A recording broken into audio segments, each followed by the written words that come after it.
சின்ன வயசுல நம்மகிட்ட இந்த கொஸ்டின ஒருத்தராச்சும் கண்டிப்பா கேட்டிருப்பாங்க. "நீ என்னவா ஆகணும்னு?" சொல்லிட்டு. பட் நாம இப்ப என்னவா இருக்கோம்? ஹவுஸ் ஒய்ஃபா இருக்கோம். அந்த டைம்ல வந்து கண்டிப்பா நம்ம சொல்றது டீச்சர் ஆகணும், டாக்டர் ஆகணும். இந்த மாரி நமக்கு புடிச்ச ஒரு விஷயம் தான் சொல்லுவோம்.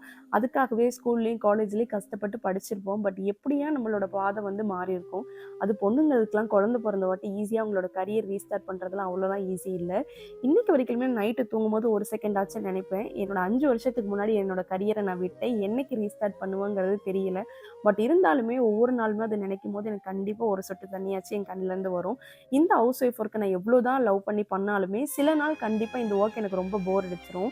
எஸ், ஐ அம் ஹவுஸ் ஒய்ஃப். இது என்னோட கடமை. பட் என்னோட ஒர்க் இது கிடையாது. என்னோட ஒர்க் என்னோட பேஷனா மட்டும் தான் இருக்கணும்னு நான் எப்பயுமே ஆசைப்படுவேன். கடைசியா ஜோதிகா 36 வயது நிலை படம் நடிச்ச மாரி நானும் என்னோட 36 வயசுல தான் என்னோட கரியர் ரீஸ்டார்ட் பண்ணுவேனான்னு தெரியல.